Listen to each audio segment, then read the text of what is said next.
2023, depuis le 8 juillet, a changé de parcours sur notre secteur. La CASA nous a sollicité, nous en avons débattu avec eux, donc on ne va pas jouer les faux culs de dire mais non, on n'était pas au courant, c'est la CASA qui a décidé, qui nous impose et tout. Non, pas du tout.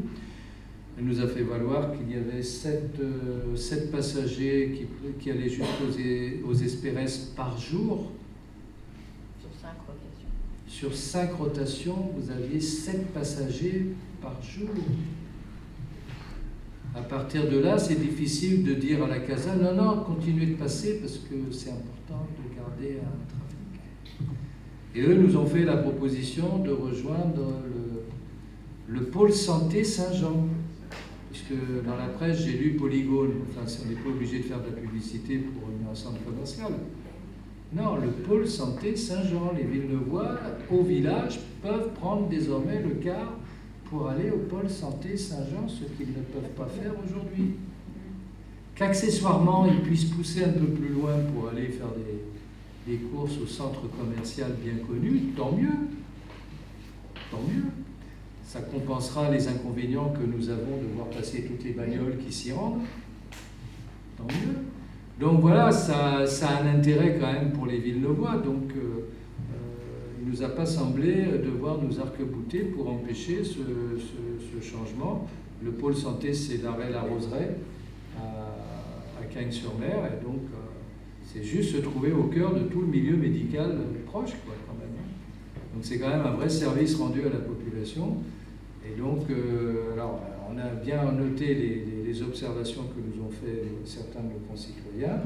Marie est tout de suite intervenue auprès des services de la CASA pour voir, c'est pour ça que c'est la parole, pour voir de quelle manière on pourrait malgré tout quand même offrir un service pour ceux qui avaient des habitudes là-dessus. On conçoit que pour les gens les plus âgés ou les plus handicapés, c'est vrai que comment aller au village, de quelle manière. Bon, donc Marie, vous allez nous dire un peu ce que vous avez obtenu de haute lutte. Oui. Même pas. Non, on travaille en bonne intelligence avec la CASA quand même. Ça marche. Ça marche. Donc oui, on travaille en bonne intelligence quand même avec la CASA et donc ils sont aussi attentifs à nos demandes. Alors c'est sûr que là, donc on va desservir et d'une part l'hôpital de La Fontaine et d'autre part le pôle Saint-Jean, c'est très important pour nos administrés. Et donc là, concernant donc le quartier des Espérès en particulier, donc il y a plus de desserte de ce quartier. Donc pour la période estivale, à partir du 22 juillet, donc il y aura une navette qui va prendre les personnes des Espérès pour les amener donc à Saint-Georges, qui est le point de départ de la navette estivale, et donc ça permettra déjà de voir le nombre de personnes qui vont l'utiliser, parce que c'est vrai que c'était une ligne structurante, et pour une ligne structurante, d'avoir une personne ou deux dans le bus à chaque voyage, bon, c'est plus une ligne structurante. Donc voilà, il faudra trouver des moyens par rapport peut-être au transport à la demande. On va faire une réunion donc avec le CCAS pour informer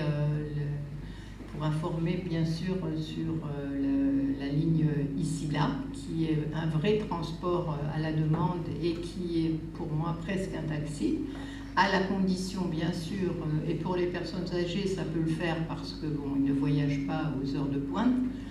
Donc ça peut le faire aussi. Donc on va faire une information au CCAS en particulier pour les aider à accéder à ce service qui est quand même un peu exceptionnel et très utilisé sur la commune. Voilà, donc Ensuite, on fait une petite information aussi sur la ligne estivale. Alors, avant de basculer sur la ligne estivale, pour finir, qu'on soit donc bien clair. Qu'on soit donc bien clair, hein, on a une offre de services plus grande pour les Villeneuvois, plus proche, et effectivement, le secteur des Espérès, chemin de l'Escours, côté la Colle-sur-Loup aussi, Tout à fait. hein, peut se trouver un peu amoindri, mais quand on regarde les chiffres, c'est 7 passagers de temps. Donc j'ai eu des signatures où il y avait plus de 7 noms. Donc je suppose qu'il y a des gens qui ne prennent pas le bus, mais qui signent quand même les remarques. J'ai vu aussi des observations sur Facebook de gens qui ne le prennent pas. Donc moi je veux bien qu'on se préoccupe des autres, c'est chouette. Alors on ne discute pas le fait qu'individuellement ça puisse poser des problèmes. Moi je connais des gens sur les Espérès qui ont du handicap ou qui sont âgés. Et effectivement, le peu, les quelques-uns qui étaient concernés et qui le prenaient, c'est sûr que ça pose des problèmes.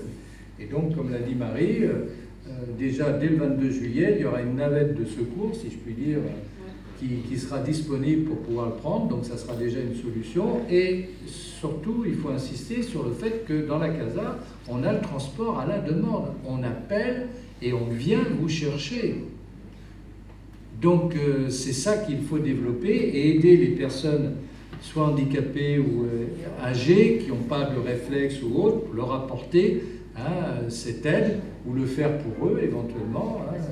Il faut voir comment on met en place un service de proximité pour ceux qui sont vraiment dans la difficulté du déplacement. Les autres qui sont dans le confort, c'est une autre affaire. Et donc, je rappelle, le transport à la demande, c'est quand même quelque chose qui marche très bien, qu'utilisent beaucoup nos jeunes qui vont au collège. Hein, c'est l'une des plus grosses utilisations, c'est justement les enfants du collège. Qui le croirait? Et à notre avis, pas assez, parce que quand on voit le nombre de voitures qui viennent empéguer un peu le secteur, voilà. Donc la CASA se dit prête aussi à améliorer le système pour pouvoir y répondre, parce qu'il peut arriver parfois qu'il y ait des Maud qui le prend souvent. Peut en témoigner. Voilà, toujours, c'est pas toujours, ils ne sont pas disponibles et à ce moment-là, on est. Et s'il faut le faire par Internet, c'est pas eux qui le feront. C'est pas les personnes âgées qui le font par Internet. Non, mais bon. Faralina qui habite le secteur. Oui, je voulais juste savoir justement par rapport à l'offre de service à la demande, ce sera renforcé sur ce tronçon. C'est ce qu'ils nous ont promis. Avec plus de possibilités d'horaire, parce qu'il y a des collégiens justement quand ils commencent à 10h par exemple, où ils finissent à 14h30, il n'y a pas de bus en fait scolaire. Donc justement on utilise ce service pour que les enfants puissent rentrer, surtout par exemple forte chaleur ou hiver. Oui, alors la communauté d'agglomération qui est en charge des services aussi donc a l'obligation de faire l'entrée du matin et l'entrée du soir. Ensuite, oui, mais bon, elle n'a pas d'obligation pour ça. Donc là, on a mis ce transport à la demande, c'est sûr, qui rend beaucoup de services déjà, mais ça ne sera pas pour tous les horaires, parce que pour tous les horaires, ça va être très compliqué et on ne pourra pas rendre le service à toutes les personnes qui nous demandent. Donc, on est en train de regarder, là, ils ont mis un véhicule de plus sur le secteur, et donc, bon, ça devrait aussi alléger les choses, et je pense que ça va apporter une amélioration aussi pour les collégiens. De toute manière, on va voir comment ça se met en place. C'est ce qu'on a dit. Au lieu de dire non pour le principe de dire non, comme d'habitude dans ce pays, en imaginant toujours l'apocalypse de demain, on a dit ok, on joue le jeu parce qu'on est persuadé que ça va apporter beaucoup. La compensation, vous prenez des engagements, on verra de quelle manière il est satisfont ou non en la matière. Mais étant donné qu'on a un stock de cars en permanence sur le pôle culturel, donc ils ont de quoi pouvoir les utiliser, s'ils veulent. Alors le quartier des Caveaux, c'est l'autre quartier excentré sur la commune. Celui-là, c'en est un autre par rapport aux uns et aux demandes.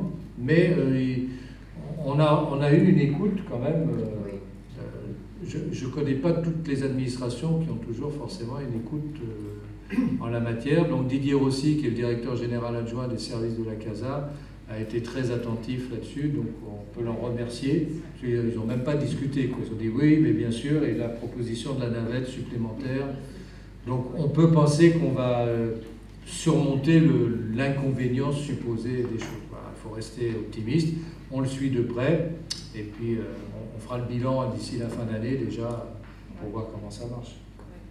Pour le quartier des Cabots, on avait une demande l'an dernier, non, ça fait même 2 ans, et donc concernant la desserte de ce quartier sur Biot et les environs. Et donc voilà, la réponse a été de mettre pour l'été, hein, on nous l'avait demandé pour l'été déjà, parce que bon, peut-être qu'ils ont des obligations l'été, plus l'été que l'hiver, je ne sais pas. Mais bon, là, en l'occurrence, donc on a répondu à cette demande pour l'été, comme ça nous a été demandé, et la desserte des Cabots est faite, et donc voilà, on a répondu à cette attente. J'ai vu quelqu'un qui avait levé la main. Ben, vous faites la liaison avec la navette estivale, justement, on va pouvoir voir le cheminement. Alors il faut savoir que sur Biot, ce qui est compliqué, c'est qu'à un moment donné, il y a 2 virages où un bus normal n'y passe pas, quoi. Donc il faut des bus adaptés. Et donc, mais on se bat pour qu'un jour on ait une vraie ligne qui fasse Biot, en fait Sofia, Biot, oui. Villeneuve, oui. Puisqu'on a le nouveau quartier, et c'est pour ça que la navette estivale, on vous présente le plan qui est très intéressant, parce que la navette estivale va du village de Biot au village de Villeneuve.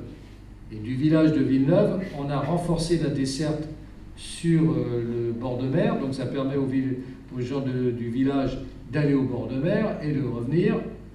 Les résidents de chez nous, ce qui évite tous les problèmes de stationnement, on prend c'est gratuit, donc il suffit de regarder l'heure, on part, on peut aller à la plage du Loup, on peut aller à la plage de la Figuière, pratiquement la plage des Morettes, puisque ça va jusqu'à la gare.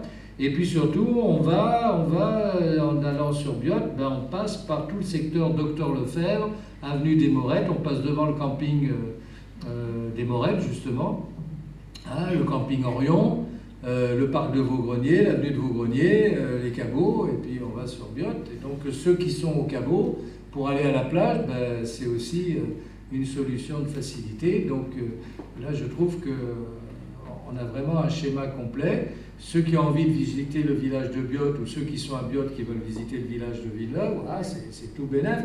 On a quand même une offre tout à fait intéressante pour l'été, tant pour les touristes que pour les gens qui vivent ici et qui n'ont pas envie de prendre la bagnole, d'être enquiquinés pour stationner.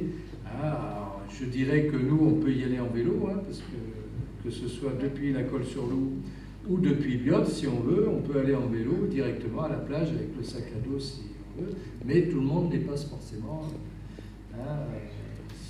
adapté au vélo. Bon, le parasol dans le sac, c'est un peu difficile, mais on peut le faire, quoi, je veux dire. Donc moi qui circule tous les dimanches dans le secteur, je fais de la Colle-sur-Loup à Biot, je peux vous dire d'expérience que c'est faisable. Il faut juste être il faut la monter la côte si on n'a pas le vélo électrique, bien sûr, parce que l'avenue de Vaugrenier, elle monte un peu, mais sinon c'est tout à fait faisable. Donc ça aussi, le travail fait par Marie avec les services de la CASA. Les services de la CASA, entre nous soit dit, on est bien content qu'ils nous mettent ça en place, là, quand même le dire. Et le tout, c'est de le faire savoir. Donc c'est pour ça qu'on réitère les choses. Il y a des marquages au sol qui ont été faits pour des arrêts supplémentaires que nous avons fait. Et puis, il faut que l'Office du tourisme, je le dis à Patricia Lavigne, qui chapeaute un peu tout ça, il faut vraiment que l'Office du tourisme fasse une grosse promotion là-dessus pour tous, et puis que les arrêts soient clairement identifiés aussi. Parce que si on ne sait pas qu'il y a la navette qui passe à tel arrêt, on la voit passer et c'est tout. Donc je ne suis pas certain que nos arrêts soient clairement identifiés partout. Voilà. Donc ça, c'est important. À cela s'ajoute également donc pour les soirées gourmandes une navette de nuit pour les soirées gourmandes et les soirées Renaissance. Oui, ambiance Renaissance. Donc voilà, donc je pense que là on répond aux demandes de transport sur la commune. On demande de transport de ceux qui ne les prennent jamais. Oui, mais il y en a quand même qui les prennent et je pense que l'optimisation de cette nouvelle ligne 23 va permettre d'en faire aussi une ligne structurante. C'est vrai. Et donc voilà, avec plus de demandes et plus de fréquentation. Et voilà, donc ça répond aussi à ça. Ça n'est pas seulement voilà, un problème qui a été résolu pour desservir des pôles, mais c'est vrai qu'on a besoin de lignes structurantes aussi dans nos quartiers, et donc ça y participe. Voilà. Voilà, bon, c'était qu'une information, il n'y a pas à délibérer, donc c'est bien. Serge. Oui, juste un commentaire. Je trouve que c'est une grande avancée parce qu'il faut lui donner un micro quand même. Voilà. Oui, merci Monsieur le maire. Je trouve que c'est une grande avancée parce que jusqu'à présent, on ne pouvait pas aller de la Casa à la métropole. Et là, aujourd'hui, c'est le début peut-être de quelque chose qui était une grande barrière. Je me souviens de Texas Instruments, quand on a voulu mettre la navette, ça a pris 3 ans pour arriver à avoir une navette avec la gare de Cannes-sur-Mer. Donc je crois qu'aujourd'hui, si ça pouvait enfin faire sauter ce barrage, enfin, ce problème qui est, j'estime, on sait pourquoi, hein, on a ce problème, je ne vais pas en parler, mais je pense qu'aujourd'hui c'est un grand pas en avant. Oui, oui, c'est mon rêve de supprimer toutes les barrières qui sont entre les différentes AOT. Mais bon, ça fait quand même depuis Bus-Varmer qu'on en parle et qu'on n'y arrive pas vraiment parce qu'on ne va pas faire refaire l'histoire, mais bon, on est quand même, chacun réserve son précaré et puis voilà, et on n'y arrive pas à pousser ces barrières qui sont, voilà, au moins dans le département, quoi. Et depuis que c'est la région aussi qui fait les liaisons inter-AOT, donc ça c'est encore un problème supplémentaire.